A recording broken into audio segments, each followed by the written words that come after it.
vous jure que parfois, on vit dans un monde qui est complètement fou. Salut à tous, ici Reg, bienvenue dans les actualités cinéma, séries et un petit peu jeux vidéo de la semaine. On va parler de pas mal d'actualités avec une qui m'a énervé, je dois vous l'admettre, hein. Celle du titre de la vidéo, mais je n'en peux plus. Bref, on va en parler, mais comme d'habitude, il y aura dans la description, dans le cadre épinglé, la liste des actualités et l'objectif, c'est de vous donner mon avis. C'est qu'on en débatte dans les commentaires, je lis vos commentaires. Faire un listing bête et méchant n'a pas d'intérêt, j'ai envie vraiment qu'on en parle et c'est pour ça que donner mon avis est important. Donc, on va parler de tout ça. Avant de commencer, j'aimerais tout de même remercier le partenaire officiel de cette vidéo, CyberGhostVPN et ses 38 millions d'utilisateurs et presque 5h5 sur Trustpilot. Vous les connaissez, c'est le meilleur moyen de soutenir la chaîne aujourd'hui, mais c'est aussi un service très utile. En France, nous avons l'un des pires catalogues streaming au monde. Si vous changez de pays, vous doublez le catalogue. Vraiment. Que ce soit aux États-Unis, au Royaume-Uni ou des pays francophones comme la Belgique, la Suisse ou le Canada pour la VSTFR et la VF, ou n'importe quel pays d'ailleurs, vous pouvez même taper le nom d'un film dans Google et où regarder après. Il y a des sites qui vous disent dans quel pays ce film est disponible. Quelques exemples, sur Netflix, vous avez déjà le nouveau SOS Fantôme, vous avez Scavenger's Reign qui est trop sous-coté et incroyable, et l'exceptionnel Godzilla Minus One. Sur Disney+, vous avez des petits chefs-d'œuvre comme Sans jamais nous connaître. Sur Max, vous avez pas mal de films comme Godzilla X Kong, le tout récent, l'incroyablement sous-coté Iron Claw, Love Lies Bleeding et évidemment Dune 2 déjà dispo en 4K. Et n'oubliez pas que Max est disponible dans votre offre Canal. YouTube Premium pour beaucoup moins cher, ça change la vie, pas de pub, ça c'est trop bien. Vous pouvez écouter vos vidéos en mode podcast et même télécharger des vidéos et vous prenez un pays de l'Union Européenne parce que c'est plus simple, que ce soit la Roumanie et la Bulgarie, vous vous connectez là-bas, vous payez votre abonnement et c'est plié. Vous pouvez aussi essayer avec d'autres pays hors de l'Union Européenne, mais c'est un peu plus compliqué. Vous serez en sécurité avec un VPN, que ce soit sur la Wi-Fi de l'université, de l'hôtel, de l'aéroport ou même tout simplement de chez vous. Vous pouvez partager un compte avec 7 personnes au total. C'est disponible sur tous vos appareils préférés et c'est super simple d'utilisation. En quelques clics, c'est fait sans aucun problème. Tout le monde peut le faire. Vous pouvez essayer par vous-même car vous êtes satisfait ou remboursé sous 45 jours et vous avez une assistance technique en français 24h/7. Utilisez le lien dans la description, dans le cadre épinglé afin de vous abonner à CyberGhostVPN et bénéficier de 83% de réduction plus 4 mois gratuits. Foncez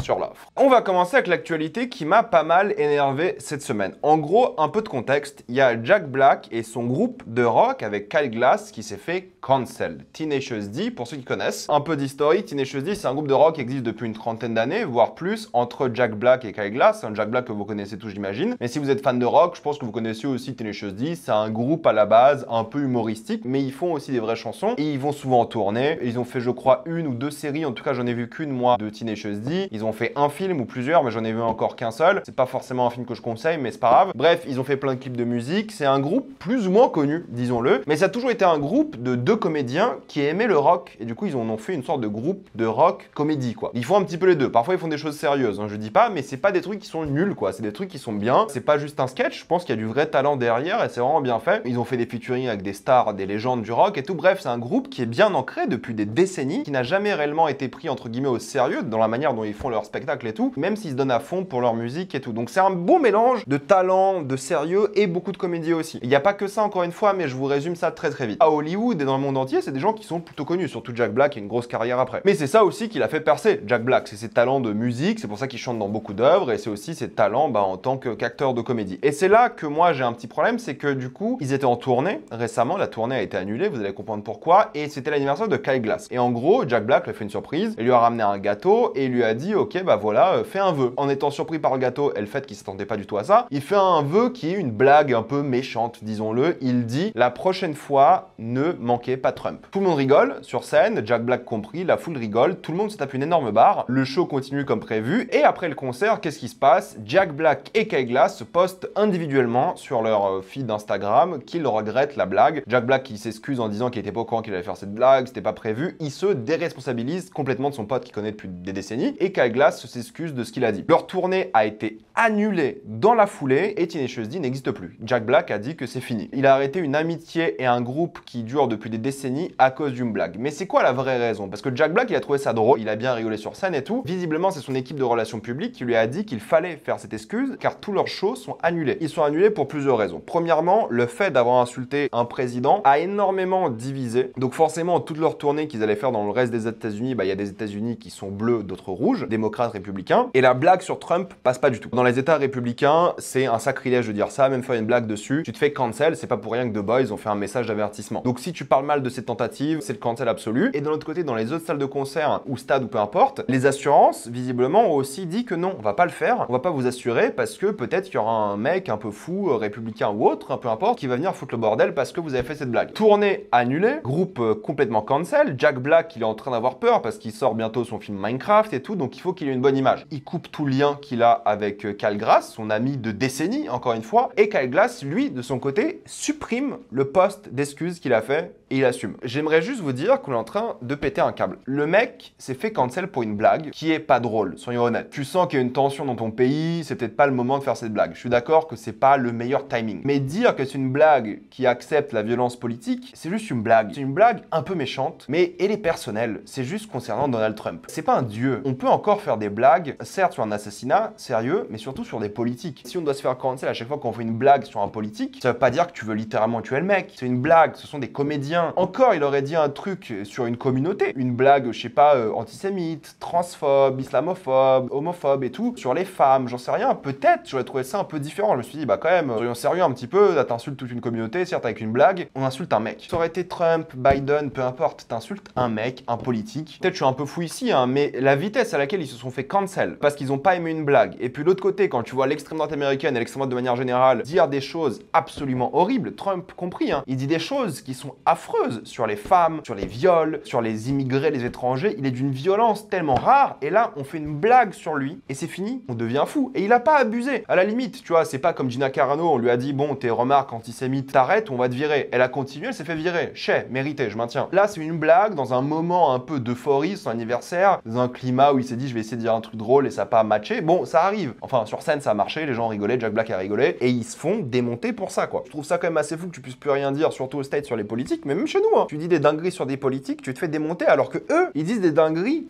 tout le temps, mais surtout l'extrême droite. Ils disent des folies racistes, homophobes, antisémites, pas que l'extrême droite ça pour le coup, mais ils disent des choses qui sont tellement affreuses tout le temps, et toi tu fais une blague, c'est fini, surtout Trump quoi, soyons sérieux un petit peu. Il vient d'être condamné pour 34 choses différentes, enfin rendez-vous compte, personne ne dit qu'on doit le tuer, mais rigoler de ça devrait être autorisé quoi. Surtout si tu le fais une fois comme ça dans un moment un peu fou. T'aurais forcé avec, j'aurais compris, c'est un peu bizarre, tu veux sa mort et tout, mais là, c'est fini. Genre Tenacious D pour l'instant, fini, les shows finis, j'ai jamais vu quelqu'un se faire cancel comme ça pour un truc aussi stupide. Putain, il y a des gens à Hollywood qui agressent des meufs, qui les violent, qui violent des enfants même, qui disent des choses horribles à longueur de journée, ils sont encore dans le business. Là, t'as un vieux duo des rockers des années 90 qui dit un truc et c'est fini. Peut-être je deviens fou, hein. Normalement, ce qui aurait dû se passer, c'est qu'ok, il fait sa blague, c'était pas le moment pour la faire, il s'excuse et c'est tout. C'est bon, il s'est excusé, ça s'arrête là. Gina Carano, elle se serait excusée, on n'aurait rien dit. On aurait dit, ok, t'as un peu abusé, une fois, tu t'excuses, basta, mais elle a continué, elle, pour le coup. Et il y en a plein qui continuent à chaque fois parce qu'ils disent la liberté d'expression, mais la liberté d'expression, aux États-Unis, elle est illimitée en plus. Aux États-Unis, tu peux être un nazi au calme, plus ou moins. En France, c'est pas le cas, donc on a peut-être pas fait rapport à ça. Mais là, enfin,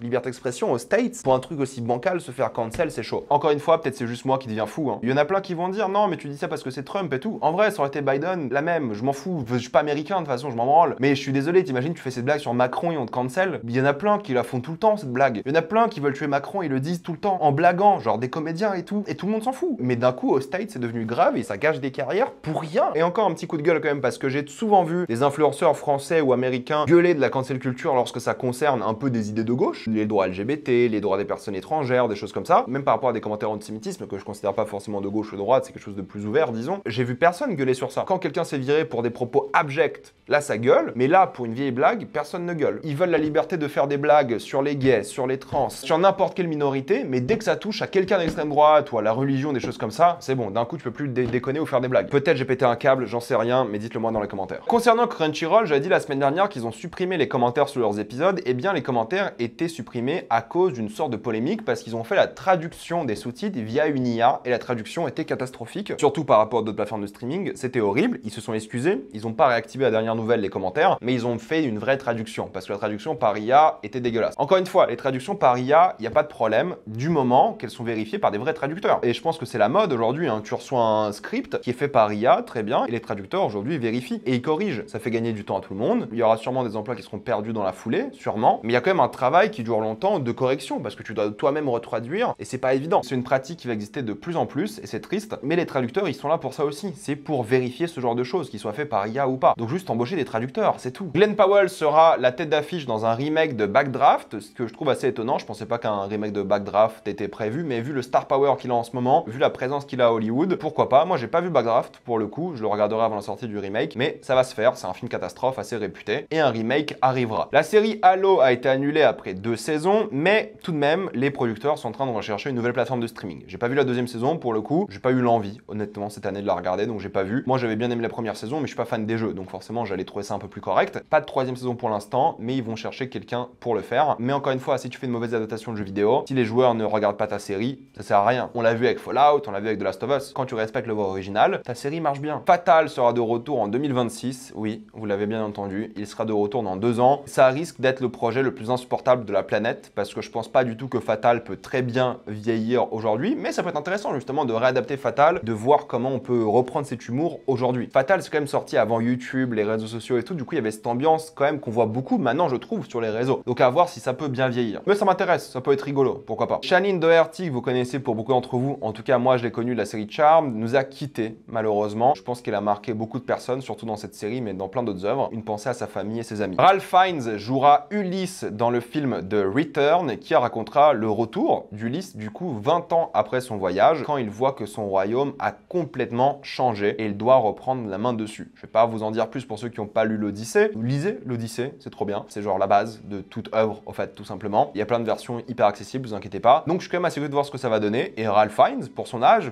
top, hein. Quelques bandes annonces avec la bande annonce de Anora. Anora, c'est la palme d'or de cette année. Ça raconte l'histoire d'une jeune prostituée qui tombe plus ou moins amoureuse, on a l'impression en tout cas dans la bande annonce, d'un jeune enfant russe, enfant d'oligarque. Il décide de se marier et forcément, les parents de ce jeune homme russe ne sont pas très contents et veulent annuler le mariage d'une manière ou d'une autre. Palme d'or, donc forcément on y sera en salle Day One. Le film sortira le 30 octobre chez nous, on en parlera. Ensuite, la bande-annonce de A Different Man qui raconte l'histoire d'un homme atteint d'une maladie qui change énormément son esthétique au niveau de son visage et il est malheureux, cet homme. C'est pour ça qu'il décide de se faire opérer, sa maladie disparaît. Il a retrouvé le physique maintenant de Sebastian Stan qui joue le rôle, mais il croise quelqu'un qui avait la même maladie et qui lui est heureux, alors que lui reste malheureux. Ça sera la relation de lui par rapport à cet homme et comment il vit justement son malheur et l'autre son bonheur. Ça a l'air vachement bien, A Different Man, pour le coup, ça a l'air très sympa. Pas de date de sortie française pour l'instant, ça sort en septembre aux États-Unis. Ça fait évidemment penser à Elephant Man, mais ça a l'air un petit peu différent tout de même. Mais je suis très content de revoir Adam Pearson, qui était quand même assez mémorable dans le film Under the Skin, et là il revient, donc c'est cool qu'il ait une carrière cinéma. Ensuite, on souffle fort avec la bande-annonce de The Killer, c'est le remake du film de John Woo. Il sortira en salle chez nous en octobre, il sort sur Peacock aux États-Unis fin août, donc il sera disponible sur internet dès fin août. C'est un remake du film légendaire de Killer d'action. Moi j'irai voir ça parce que c'est mon taf, et peut-être j'en ferai une vidéo s'il est en salle, mais n'allez pas voir ça. Ça a l'air à chier. Ça a l'air nul. Regardez l'original et puis basta. Osgood Perkins, le réalisateur de Long Legs, a récemment dit qu'il ne regardait pas des films d'horreur récents. Apparemment, ça l'intéresse pas. Il aime pas tout ce qui est de l'horreur contemporain. Ça s'est vu en regardant ton nouveau film Long Legs, parce que d'après moi, il n'a pas du tout appris les leçons qui ont été tirées par les cinéastes récemment, et ça s'est ressenti. Donc je sais pas pourquoi les gens adorent Osgood Perkins. De ce que j'ai vu pour l'instant, il n'a aucun bon film à son palmarès. Si c'est juste parce que c'est un Nepo Baby, honnêtement, on s'en fout. Même si c'est pas son délire, très bien, il fait ce qu'il veut, mais je trouve ça quand même assez prétentieux de ne pas oser regarder l'horreur qui se fait aujourd'hui, surtout que y a des films d'horreur qui sont vraiment bien. Enfin bref, je pense qu'il s'en fout parce que de toute façon son film Long Legs cartonne 35 millions au box-office international déjà, après uniquement quelques semaines d'exploitation, pour un budget de 9 millions. Vrai carton, le plus gros succès de Neon au cinéma, le distributeur américain. C'est cool que de l'horreur un petit peu différente, tout de même, que les jumpscares à la con et les films de franchise marchent bien. Mais c'est le marketing qui a beaucoup carré, et tant mieux parce que le marketing était bien, donc c'est mine de rien l'un des beaux succès de cette année. Les nominations aux Emmys Awards ont été annoncées. Alors pour rappel, les Emmy Awards sont les Oscars, mais de la télévision. Voilà, pour les séries télé, c'est pas les Golden Globes, le plus prestigieux pour la télé, ce sont les Emmy Awards, c'est ça qui est intéressant, c'est vraiment l'équivalent des Oscars pour les States. D'ailleurs, les nominations qui sont prises en compte ne sont pas par rapport à l'année calendaire. C'est pas comme les Oscars ou le cinéma, c'est par rapport à l'année des séries, donc en général de septembre à mai. C'est pour ça que des séries comme The Bear qui sont nommées, on part de la saison 2, même si la saison 3 est déjà sortie. Je vais pas vous faire la liste, je vous mets le lien dans la description dans le commentaire épinglé de toute la liste de toutes les nominations, mais quelques surprises et choses pas étonnantes de mon côté. En mini-série, je suis content content pour Ripley, mine de rien, et pour Mon Petit Reine, qui méritent de vraies nominations. C'est les deux séries qui dominent la catégorie mini-série, et tant mieux, c'est mérité. J'aimerais bien que Ripley gagne, mais je pense que Mon Petit Reine va tout gagner. En drame, c'est Shogun qui domine. C'est pas étonnant, pour le coup, c'est probablement la meilleure série de l'année, pour l'instant. Je suis assez surpris de Fallout, qui a eu beaucoup de nominations, même si pas beaucoup catégorie acteur. Il y a que Walton Goggins qui a été nommé en acting, alors que les autres séries dramatiques, tous les acteurs sont quasiment tous nommés à chaque fois. Monsieur et Madame Smith aussi, pas mal de catégories. Ça montre aussi peut-être qu'on n'a pas une année série incroyable, même si la série est bien. Moi j'ai bien aimé, hein, pour le coup, vraiment cool. Et il faut que je regarde Slow Horses aussi, qui a eu beaucoup de nominations. Faut que je m'y mette. En comédie, c'est De Beer qui domine. Alors là, il y a des nominations dans toutes les catégories, partout, tout le temps. Je crois que c'est la série de comédie avec le plus de nominations de l'histoire des Emmy Awards. Donc forcément, ce n'est pas rien. Par contre, je suis très content des nominations de What We Do in the Shadows, qui le mérite, et de Reservation Dogs, qui est très sympa aussi, que je dois finir. Et il faut que je me mette à regarder la série Hacks, qui apparemment est très bien, qui a beaucoup de nominations. Côté animation, il y a plein de séries qui ont été nommées qui sont bien, comme X-Men 97, comme Blue Eye Samurai, mais soyons honnêtes, si une série mérite de gagner, c'est bel et bien Scavenger's Reign, qui est la meilleure série d'animation depuis quelques années d'après moi. Encore une fois, je les ai pas toutes vues, et on parle que d'animation occidentale, mais c'est monstrueux comme série, c'est trop bien, et elle doit gagner. Et si la série gagne, ça pourrait pousser les gens, les studios, et surtout Netflix, à la renouveler, parce qu'elle a été annulée, mais pas annulée définitivement. C'est-à-dire que si elle marche sur Netflix, ils vont peut-être la renouveler. Donc si Netflix voit une victoire émise, ils vont peut-être la renouveler, en tout cas, j'espère. On sort des Emmy Awards pour parler d'Apple TV+,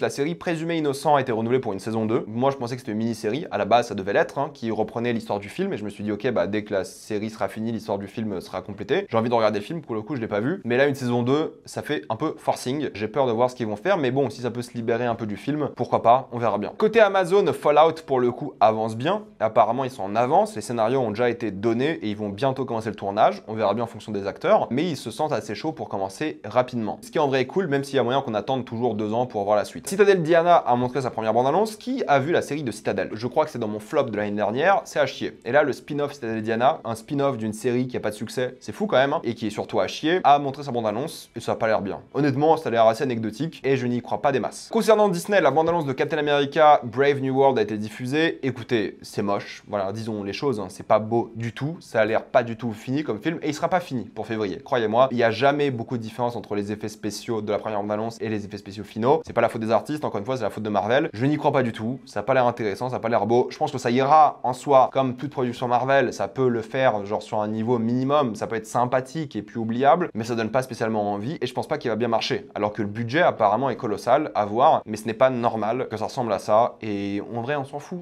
Un petit peu aussi, soyons honnêtes. Mais un film dont on s'en fout pas, c'est Alien Romulus, bande-annonce finale qui a été diffusée. Le film sort dans 3 semaines. Incroyable. Vraiment, pour le coup, ça a l'air trop bien, impressionnant visuellement, ça met une claque. L'ambiance a l'air folle, ça a l'air bien horrifique. Je pense qu'on va s'éclater avec le film. J'ai trop hâte et on en reparlera évidemment. Et si on parle d'Alien, pour le coup, Alien 2.Earth a été annoncé officiellement. Le titre, en tout cas, c'est ça. La série sortira au premier semestre 2025, mais le tournage est terminé. Donc voilà, la série sur Terre Alien arrivera bientôt et j'ai hâte de voir ce que ça va donner aussi. Et si on parle de tournage, Shogun va commencer son tournage, parce que oui, une saison 2 et 3 a été commandée en début 2025, donc là pour le coup on attendra 2 ans pour avoir la saison 2. Est-ce qu'on a besoin d'une saison 2? Je l'ai souvent dit non, mais allez, le bénéfice du doute, pourquoi pas. Et concernant De Beer, ils espèrent pouvoir sortir la saison 4 en 2025 à l'été, et s'il vous plaît, De Beer, ça fait 3 ans que vous sortez les 3 saisons une fois par an, trop bien. Ne gâchez pas le rythme en sortant la 4e saison en retard. Vous pouvez le faire, on y croit. Je vous expliquerai en vidéo pourquoi ça prend autant de temps de faire des séries et pourquoi le rythme a complètement changé comparé à l'époque. Bientôt. La bande-annonce côté Netflix de Terminator 0 a été diffusée et ça a l'air pas mal du tout. Honnêtement, c'est un animé Terminator. Ça sort le 29 août. On comprend pas trop de quoi ça parle, mais ça a l'air assez fun. Bien animé, bien violent. Je pense qu'on va s'éclater devant. Donc honnêtement, aller voir la bande-annonce, ça peut être pas mal. Et Netflix a gagné 8 millions d'abonnés par rapport à la dernière fois, donc le premier trimestre 2024, avec maintenant 277 millions d'abonnés dans le monde. Bah voilà, malheureusement leur stratégie de restreindre les mots de passe, d'arrêter le partage et tout, ça a bien marché. Les pubs aussi ça marche bien visiblement parce qu'il y a beaucoup d'abonnés pubs. C'est une stratégie qui fonctionne, c'est un peu triste mais c'est comme ça. Euphoria, c'est bon, c'est confirmé, une saison 3 va arriver, le tournage va commencer au début de 2025, donc pour une sortie en 2026. Bon allez, s'ils bossent bien peut-être fin 2025, mais je n'y crois pas, mais c'est bon, le casting sera de retour, ça se passera des années après la saison 2. Moi personnellement j'ai très hâte de voir ça, on en parlera. D'une prophétie a le droit à un nouveau teaser. ça a l'air pas mal du tout. Je sais pas ce que ça va donner, un peu de méfiance tout de même, mais ça a l'air pas mal. Je pense que ça peut être intéressant, je pense que ça peut être fun. Esthétiquement, ça a l'air pas mal du tout, on verra bien, mais j'ai envie d'y croire. Là, au Beetlejuice a l'air nul. Je suis désolé, hein, ça a l'air vraiment pas bien du tout. Une nouvelle bande-annonce, ça a l'air médiocre. Voilà, j'ai pas d'autres mots, ça a l'air vraiment médiocre, ça donne pas envie, dur à conseiller. On verra quand le film sort, hein, mais vraiment, je l'ai vu, je me suis dit, c'est pas possible. Concernant un petit peu jeux vidéo, il y a une actualité qui m'a fait rigoler, c'est Baldur's Gate 3, qui est un énorme carton, hein, vous le savez, jeu de l'année, tout ça. Ils ont tellement gagné de récompenses de jeu de l'année qu'ils ont dû aller les chercher à chaque fois forcément, et ça a impacté le développement de leur prochain jeu. C'est-à-dire qu'à chaque fois, ils devaient envoyer des gens de différentes équipes pour y aller, et du coup, ils souffraient de leur succès. Ce qui m'a fait rire, je le ferai, ce jeu, et d'ailleurs, je ferai plus de jeux en stream, je pense, parce que j'ai pas le temps de faire beaucoup de jeux. Et concernant les sorties de la semaine, on parlera évidemment de Deadpool et Wolverine. Je vous prépare 2 vidéos, une sur Deadpool et Wolverine, une sur les X-Men. C'est pour ça que je suis un peu sous l'eau, en fait, en ce moment. Ne vous inquiétez pas, je ferai nuit blanche pour faire la vidéo. J'ai envie de vous la sortir assez rapidement, comme ça, dès que vous sortez la séance, vous pouvez regarder la vidéo. Mais je suis prêt, et une grosse vidéo X-Men va arriver avec. On va reparler de tous les films. Oui, tous. Et aussi un film, je crois, qui sort sur Apple, qui s'appelle Time Bandits. Ça a l'air intéressant, pourquoi pas. Mais sinon, c'est vrai que là, je suis vraiment tellement sous l'eau que j'ai pas trop regardé ce qui sort. Ça déconne pas en ce moment, mais bref. Voilà, mettez-moi dans les commentaires ce que vous en pensez. Toutes ces actualités, j'ai envie d'avoir votre avis. Avant de quitter cette vidéo, pensez à utiliser le lien dans la description et dans le commentaire épinglé afin de débloquer toutes les plateformes de streaming en toute accessibilité et sécurité. Tout ça pour 2,03€ par mois plus 4 mois gratuits. Foncez sur l'offre. Pensez à vous abonner à la chaîne pour voir les prochaines vidéos. Mettez un j'aime, ça aide beaucoup la chaîne. Suivez-moi sur tous mes réseaux pour plus de contenu exclusif. Et moi, je vous dis à la prochaine fois. Salut à tous.